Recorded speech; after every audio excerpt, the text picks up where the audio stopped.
Halo teman-teman, di video kali ini kita akan membahas salah satu faktor yang mengancam kesejahteraan finansial kita, yaitu ancaman inflasi. Inflasi berdampak pada penurunan kesejahteraan masyarakat secara umum dan terganggunya stabilitas perekonomian pada suatu negara. Permasalahan ekonomi yang harus selalu dihindari oleh setiap negara saat ini adalah permasalahan terkait inflasi ini. Pengaruh harga jual suatu produk ataupun komoditas tertentu dalam penentuan harga jualnya di masyarakat merupakan salah satu dampak dari inflasi itu sendiri. Ketidakstabilan politik pada suatu negara dapat menjadi salah satu faktor terjadinya inflasi sehingga perekonomian dan kemampuan masyarakat secara finansial jadi ikut terganggu.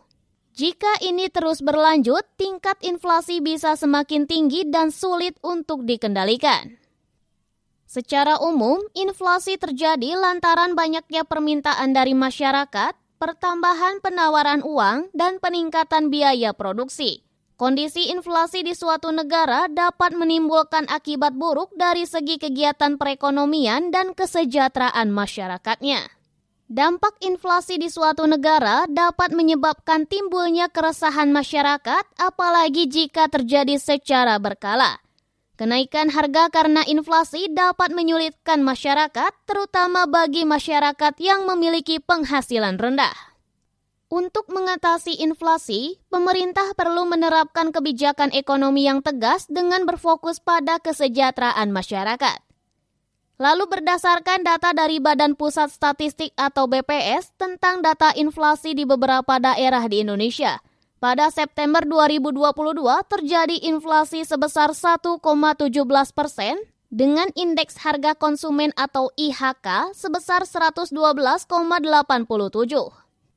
Dari 90 kota IHK, 88 kota mengalami inflasi dan 2 kota mengalami deflasi. Inflasi tertinggi terjadi di Bukit Tinggi sebesar 1,87% dengan IHK sebesar 114,45. Dan yang terendah terjadi di Merauke sebesar 0,07% dengan IHK sebesar 109,49. Sementara deflasi tertinggi terjadi di Manokwari sebesar 0,64% dengan IHK sebesar 113,97 dan yang terendah terjadi di Timika sebesar 0,59% dengan IHK sebesar 113,87. Lebih lanjut, inflasi terjadi karena adanya kenaikan harga yang ditunjukkan oleh naiknya sebagian besar indeks kelompok pengeluaran, yaitu kelompok pakaian dan alas kaki sebesar 0,20%, kelompok perumahan, air, listrik, dan bahan baku rumah tangga sebesar 0,16%, kelompok perlengkapan, peralatan dan pemeliharaan rutin rumah tangga sebesar 0,35%, kelompok kesehatan sebesar 0,57%, kelompok transportasi sebesar 8,88%, kelompok rekreasi, olahraga dan budaya sebesar 0,31%, kelompok pendidikan sebesar 0,21%, kelompok penyediaan makanan dan minuman atau restoran sebesar 0,57%, dan kelompok perawatan pribadi dan jasa lainnya sebesar 0,28%. Sementara kelompok pengeluaran yang mengalami penurunan indeks yaitu kelompok makanan, minuman dan tembakau sebesar 0,30%, serta kelompok informasi, komunikasi dan jasa keuangan sebesar 0,03%. Tingkat inflasi tahun kalender Januari hingga September 2022 sebesar 4,84%, dan tingkat inflasi tahun ke tahun September 2022 terhadap September 2021 sebesar 5,95%. Komponen inti pada September 2022 mengalami inflasi sebesar 0,30%. Tingkat inflasi komponen inti tahun kalender Januari hingga September 2022 sebesar 2,81%. Dan tingkat inflasi komponen inti tahun ke tahun September 2022 terhadap September 2021 sebesar 3,21%. Kelompok yang memberikan andil paling besar terhadap inflasi berasal dari kelompok volatile food yang tercatat mengalami inflasi sebesar 1,41%. Month to month atau MTM atau 11,47% secara tahunan. Dengan capaian tersebut, kelompok ini memberikan andil terhadap inflasi sebesar 0,25%. Nah, dari data di atas, banyak komoditas dari berbagai sektor yang dapat terimbas oleh inflasi. Meningkatnya harga dari barang-barang tersebut tentunya membuat kita sebagai masyarakat pengguna produk dan jasa harus selalu menyiapkan diri dan kekuatan finansial kita untuk menyambut inflasi yang semakin hari akan semakin naik di tengah ketidakstabilan ekonomi nasional dan internasional.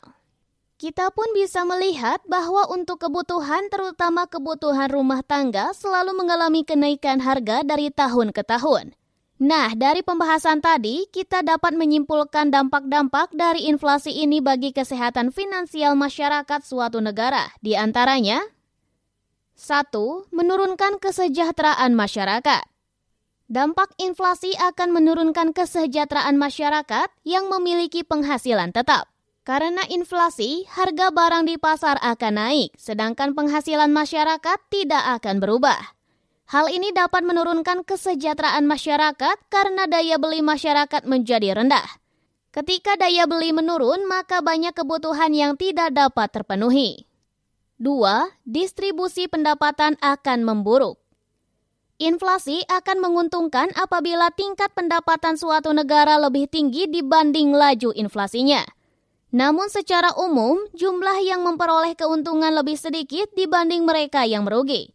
Oleh karena itu, pembagian pendapatan masyarakat di suatu negara menjadi tidak rata atau berat sebelah. 3. Suku bunga akan meningkat. Lembaga-lembaga keuangan akan menerapkan suatu kebijakan untuk menambah tingkat suku bunga pinjaman agar tidak terjadi penurunan pada nilai mata uang. Namun di sisi lain, peningkatan bunga pinjaman akan menghambat pengembangan usaha karena dapat mengurangi minat investor untuk mengembangkan usahanya. 4. Mendorong investasi spekulatif. Para investor cenderung akan menyimpan kekayaannya dalam bentuk investasi spekulatif, yakni dengan membeli barang-barang berharga yang akan lebih menguntungkan pada saat dijual.